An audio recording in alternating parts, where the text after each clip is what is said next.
ભાઈ તમે નોકરી કરતા હોય તે નોકરી તે મને હોપીને કરો, ધંધો કરતા હોય તો ધંધો મને હોપીને કરો, ભોજન કરતા હોય તો મને યાદ કરીને કરો, ગમે તે ગાડી સાધન ચલાવો તોય તે કદાચ શેલ મારો, તારે તમારી કુળદેવીનું મારે મેલડીનું નામ દઈને શેલ મારો, ગમે તો જવાનું હોય મને મેલડીને આગળ કરીને હેડો, તો કદાચ ડગલે ને પગલે 24 કલાક 5 ડગલા આગળ રહું. આ શું ખોટું?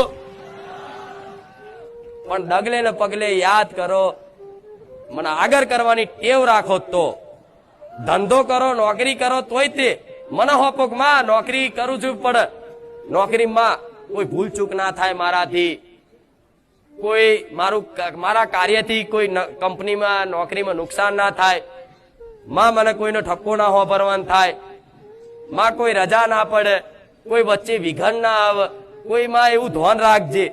તો એવું માતાને પ્રાર્થના કરી નોકરી કરો ને નોકરીમાં ઈમાનદારી રાખવી.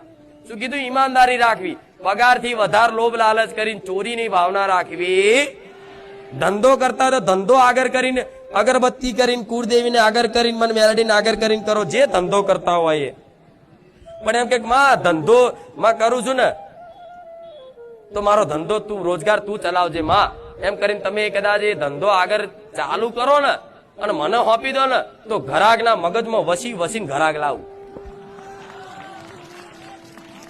અને તમારો સ્વભાવ એવો શુદ્ધ રાખું કે કોકના ફરી તમારા તો આવું કોકના ગમ.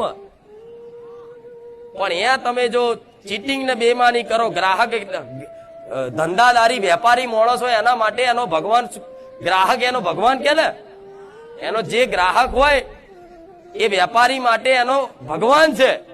તો કોક ભગવાન આયા હોય એ પ્રમાણનો જો કદાચ એ ભાવ રાખી અને એની જોડે જે તે નફો મળતો હોય વ્યવસ્થિત કે નફો